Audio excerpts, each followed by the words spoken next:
I guess we'll dive right in with our quarterback acquisition that we've talked about for the last few weeks because it seemed like everybody was pretty set in knowing that it was not the best kept secret that Chubba Purdy, Florida State quarterback, was headed to Lincoln, and now it's official.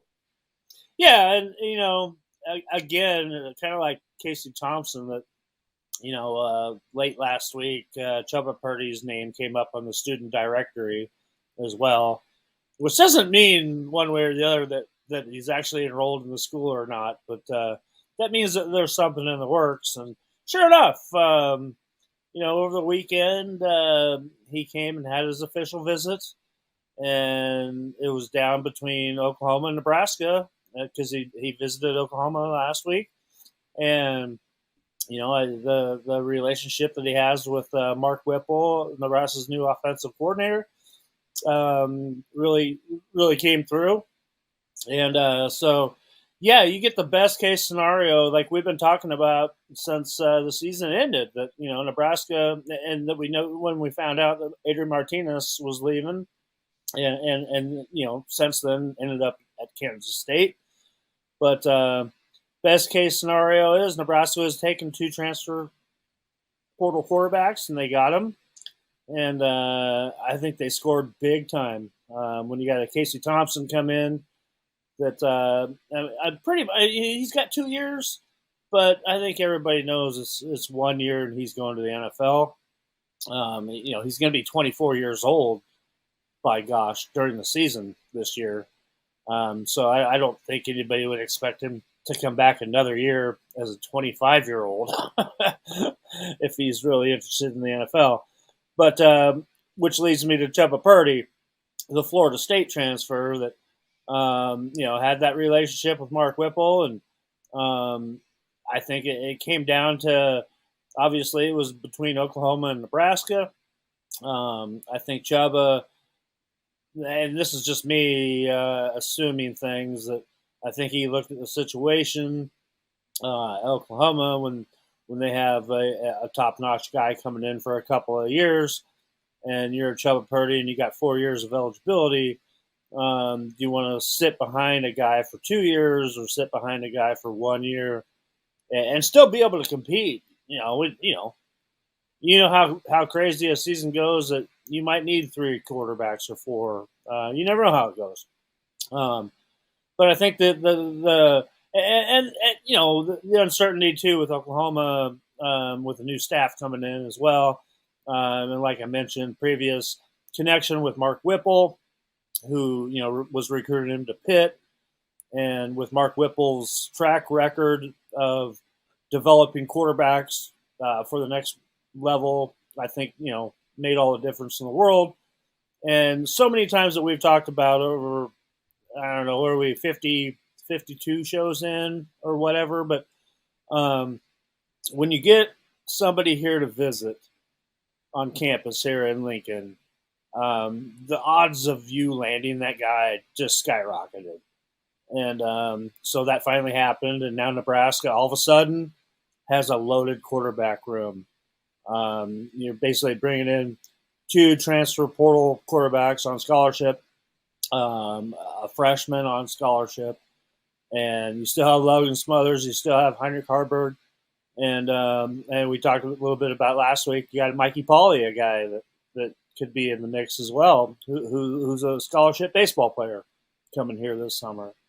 So Nebraska's quarterback room has certainly taken a big step up, and a lot of competition there.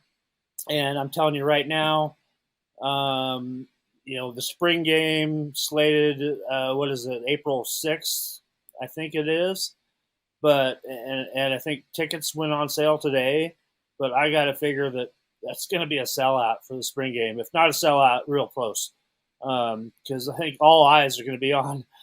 They're so excited to see what you got to play with at the quarterback position, and see what these guys can do on the field. And they should all be available. Besides, we don't really know the status of Richard Torres, if he'll be healthy enough to play or not, or Mikey Pauley obviously won't be here until the summer.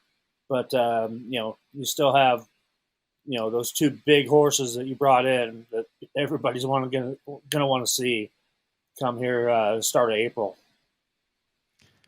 Toby's got a helmet coming our way. We appreciate that, Toby. It'll be right here, right over my shoulder, Front and as center. soon as you get it here. Bam. All right. When it comes to these quarterbacks, so obviously, comments. Scott Frost and the coaching staff, they can read a stat sheet, they can see a scouting report, and more than anything, they can watch game tape. Every game's on tape. Boom. They can watch these guys play. They know that Casey Thompson's supposed to be the starter. They know that he's supposed to be the better quarterback, has been the better quarterback. But I got to think that Scott Frost is still, since neither one of them has done it at Nebraska, is going to say this is an open quarterback competition. Whoever wins the job wins the job. But he's going to go into it anticipating that Casey Thompson's going to win the job. Yeah, and that's why you bring a guy like that in. And like I just mentioned, he's an old man already. I didn't realize that. Yeah, What happened there that I thought he was a younger player than that. No. I mean, he's put his time in there at Texas behind Sam Ehlinger for several years. And, this was his first year to shine. And, I mean, you got to add, you add a COVID year onto that and a red shirt and everything. And, he's been around for a while. And this is his chance to, this is his year to prove that he can play in the NFL. And I think he's going to go all into it that way. And, this is his last year in college football, if you ask me. Seriously, I don't think he's going to come back for a second year, no matter what, because of life reasons. And that's why you bring in a Chubba Purdy, a guy that's got 4 years, that you can develop a little bit. I can't wait to, I've not watched Chubba Purdy at all. Don't really know what he's good at, but I can't wait to see him here in about 6 weeks before spring ball starts, and see what he looks like, and then gauge that again like a year from now under a year of tutelage with Mark Whipple. And I mean, I just love what's going on right now, and you can just make that spill over, if we want to make a smooth transition.